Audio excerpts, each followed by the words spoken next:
Okay guys, everyone stop what they're doing because we have a brand new needle by Tina Davies, and this configuration is going to change your life, and I'm not even joking. So we have curve flats. Oh, I've been waiting to get my hands on this needle for so long. So a curve flat, you can see the shape on the box, and this is going to be amazing to create your hair strokes, your line work, and also you can create super saturation if you wanted to go that far. So I'm going to go through the different types that we have available here. So we have a 5 and we have an 8. First of all, I want to just run through the codes on the packet. So first of all, we have a diameter of 30. So 0.30 millimeters is the thickness of the needle stem. This is a nice size. We're going to get a nice amount of flow with this diameter size. 5U, that is the count. So there's 5 needles in that packet. CF, curve flat. MT, medium taper. So this is going to really tell you a lot about the characteristics of the needle. We know that the 30 diameter, we're going to get a lot of flow.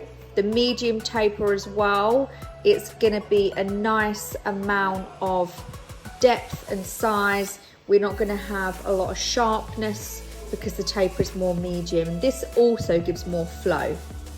We also have an 8U, which is again all the same, so 30, curve flat, medium taper.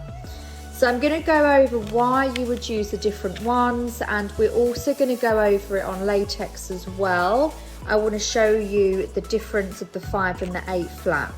So these are primarily going to be used for line work, but you can also use them on a different angle and create a different type of finish. So I can't wait to get into it, and I'm sure that you guys are going to love this needle. If you want to try out both, you can order the sample pack, but you know, you're going to love it, so get one of each, why not?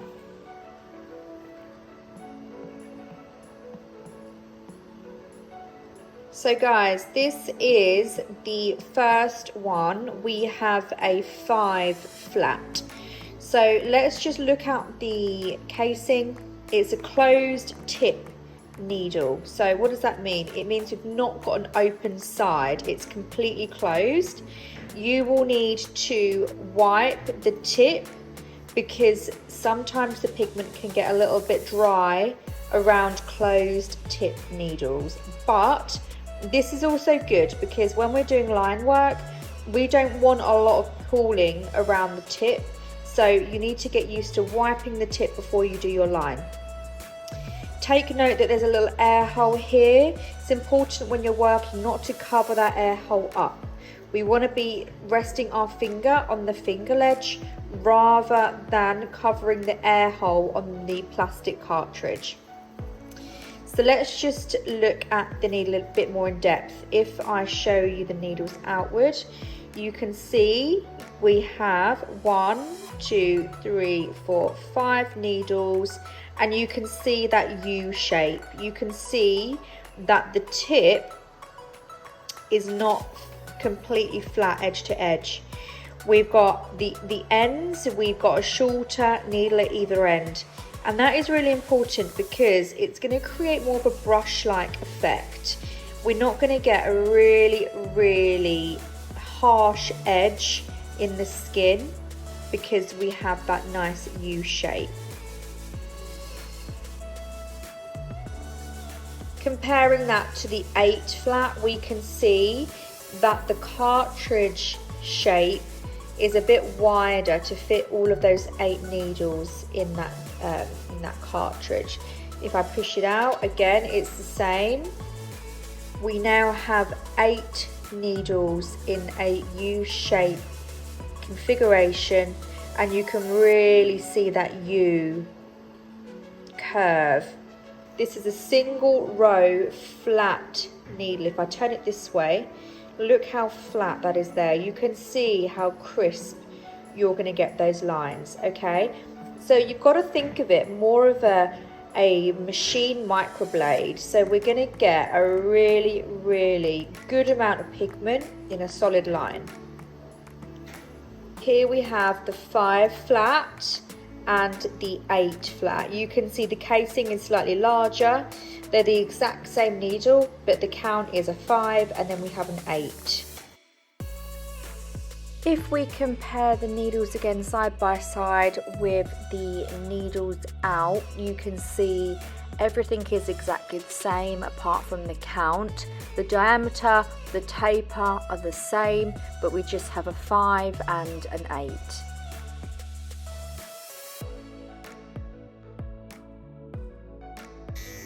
Starting off with the 5U flat, curved flat, I'm gonna show you how to use this. So this is the skin.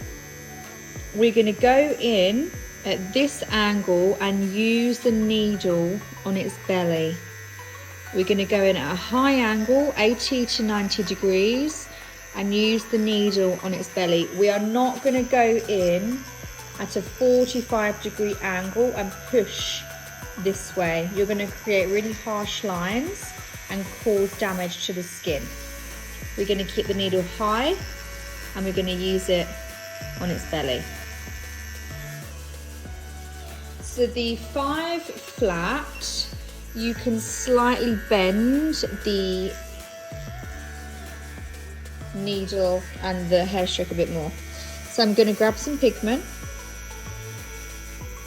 and you want to make sure that you wipe the tip so you don't have any excess. So you can see here I've got a bit of a blob on the end. You don't really want that there. So give it a wipe and then you'll keep your tip nice and clean. Reminder to use the needle on its belly. So we're going to be using the needle in this position. High angle, 80 to 90 degrees to the skin. And we are going to pull the needle towards us, or we're going to push the needle away from us.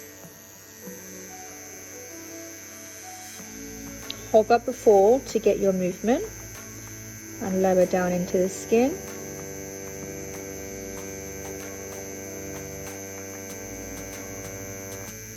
You want to make sure you have constant contact with the skin. You don't want to go in, out, in, out, in, out, because you're going to have dips and gaps in your stroke. You can also push away from you, keeping the angle the same.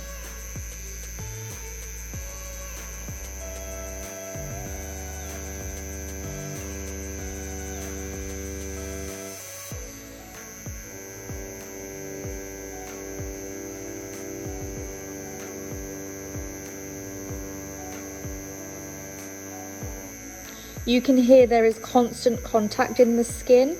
I'm not going in, out, in, out, in, out. I'm not whipping the stroke in. I am constantly in the skin.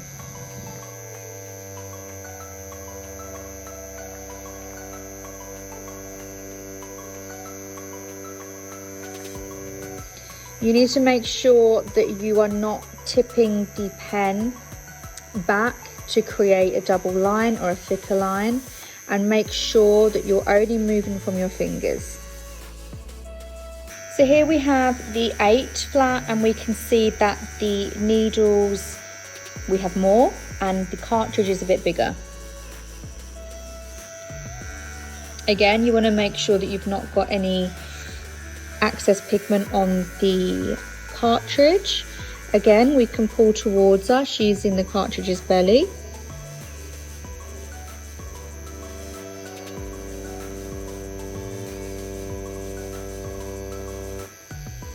Pulling that towards us. We can also push that away from us.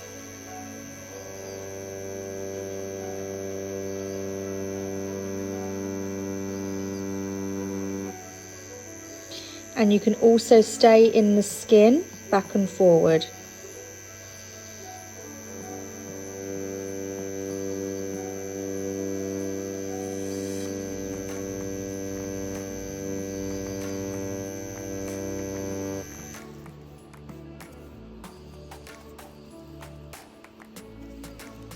So now we've done some straight lines, I want to show you the difference in trying to bend the hair stroke, because you're thinking, okay, great, now I know how to do that. Why would I use a 8 over a 5?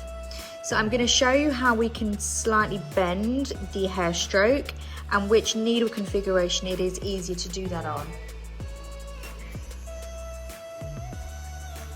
So I've got in the 8 configuration.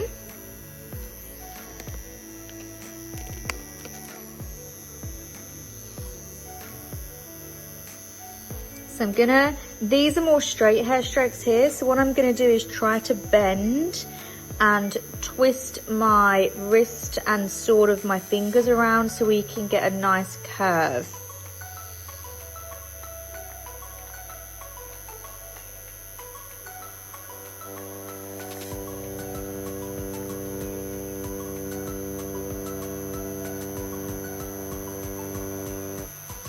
Okay, it was a little bit difficult to get that curve there.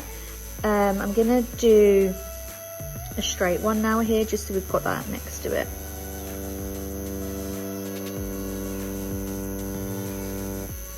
So we've got more of a curved stroke, and then we've got a straighter stroke here.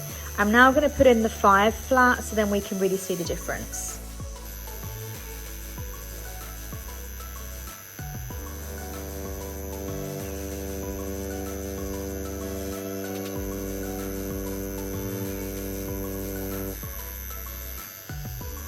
I found that a bit easier to twist around this bend here because it's a smaller configuration. You can get more of a bend compared to the 8.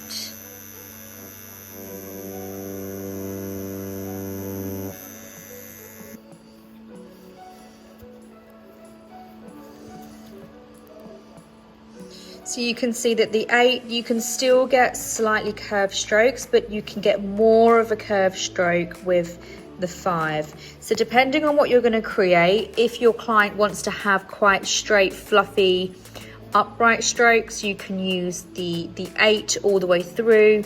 If you want to get more of that curve, you need to use that 5. You'll find it much easier. Before you use this needle onto the skin, if you've not used a flat configuration before, I highly recommend that you practice this on latex. It does have a different feel compared to a single needle. I do believe that you can be more secure and stabilized with a flat because you don't have that flexibility like a 1 does. So it does take a little bit of getting used to if you're going from a 1 RL. If you're coming more from microblading, you might find this easier than a 1 RL because of that movement. When you want to twist the needle, you have to sort of twist your whole wrist and your hand, otherwise you're going to create double lines. So practice, practice, practice before you go onto the skin. Here you can see I have my client and I'm creating a combination brow, which is some hair strokes, nano strokes at the front using the 5U flat, and then I've put some shading in with a single needle from the bulb of the brow onwards. So look at my hand position, look at my technique, and look how sharp and defined we can saturate these hair strokes with the flat configuration.